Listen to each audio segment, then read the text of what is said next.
So Mitski has released her 8th studio album, Nothing's About to Happen to Me, and we've reacted to the lead single, Where's My Phone? And I thought it'd be fun to kind of talk about this album, as it's obviously the full-fledged project, the 8th studio album of Mitski. Let's speak about it, because I think it might be one of the best albums of 2026, and it's a very emotional album, a very much a tearjerker. We're gonna talk about some of the themes here. The song In a Lake talks about trying to escape a small town, but she couldn't live in a small town because she wants to blend in. It speaks about trying to avoid familiarity. She talks about like this, uses a metaphor of everyone smelling the same, like the same brand of soap. Cats is very interesting as Mitski talks about kind of her only companion that she can trust, and the ones that will be there for her through it all are her two cats. And it's the instrumentals on this is quite impressive and quite nice to listen to, and you should check that out because it's a contrast to the next track, If I Leave, which has these dark kind of boom boom, these pounding kind of bass sounds.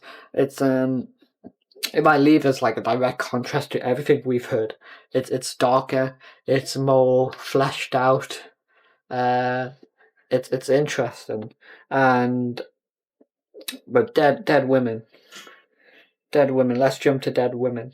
Which is perhaps the most dark kind of lyricism of the album. I would say If I Leave is the darkest instrumentally, but this is the darkest lyrically, and maybe the darkest song Mitski's put out in a long time. Would you have liked me better if I died, so you could tell my story the way it ought to be? You'd find my parents asked to see my things, rifle through it all, fill the blanks what you need.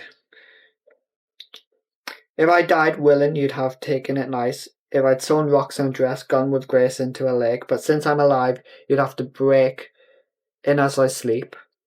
When you find my love beside me, choke him dead for having me. These dark lyrics about kind of, would she prefer that people found her dead and could kind of interpret her legacy and life without her intervening and correcting things?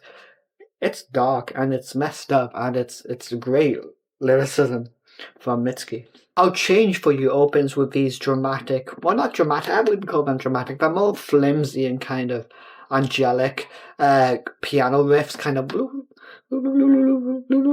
I don't know how to do that, but the lyricisms kind of focus on death and kind of the way of handling it, and in her case, kind of this unhealthy way of handling it, overindulgence in alcohol, for example. She talks about bars being such magic places you can be with other people without having anyone at all, which is interesting. It's kind of like being in this environment, fitting into this environment, but nobody actually knowing you. You kind of feel part of a community without understanding the community and without the community understanding you fully. Now, Rules is a song I've listened to so many times since this album came out. It's the best song on the album, in my opinion, and it's absolutely beautiful. Number 1, I'll Come Over, I'll Be Dressed Like Your Best Idea. Number 2, You'll Be Gentle. Then number 3, You Will Ruin Me. Number 4, I'm Nobody's Anyone Anymore. So 5, I'll Be Alone for a While, but I'm only crying because it feels good. I'll have a new haircut. I will be somebody else.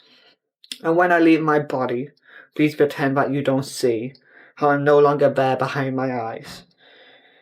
Then 6 in the morning, I'll be woken up by that old light. And the lyrics are absolutely amazing, but what really sells it to me is the orchestral bridges in this song. You have to listen to this album, but this song in particular, if you really want just to jump in with a particular song and get a feel of this album, go listen to Rules. We jump right in with these gorgeous orchestral horns, and it's absolutely sensational, and I just don't see how anyone can turn this on and listen to it for the first time on a good pair of headphones or speakers and not feel like they're in another world. Another great song, and the last one we'll talk about, which is great, is Lightning, where you kind of get this thumping, kind of marching sound, kind of this beat, which is led by a guitar and a thumping slow drum. And you get great lyricism on this song too. Lightning hits so close, sounds like a big tin can. All hail the rain, all hail the rain. Running like ghosts on the roof, running like we're feeling alive again. Here we are, we've been waiting to be born again. Could I come back as the rain, see the world again, to fall again? If I'm dark, all the better to reflect the moonlight. If I'm mourn, all the better to behold the sunrise. I can hear the song of my dad singing for the lightning to come, calling to the thunder, polo. It's lyricism like that that's so unique and so interesting. And those are the songs that I've just listed that really sold the album to me. Now there were other ones like Hands a Ball, although it focuses with a lot of the folk influences of Mitski. It has a fiddle on the opening and it has great lyricism. I feel like some songs can overstay their welcome, kind of be slow, and that's not just the thing with Sharon's oboe. That's the same with that White Cat. Uh, Instead of Here. Uh, yeah, they can feel kind of slow and methodic, but when you've got an album like this with 11 tracks, and only a few of them feel like a slog, and the album's only 34 minutes, it doesn't stick around too long to really overstay its welcome. Parts of it can kind of feel lethargic on a repeat, but on a first listen, I think most people are going to go through this album and really enjoy everything on it. It's only on a repeat that things will start to stand out as superior to others and things start to stand out as inferior to others.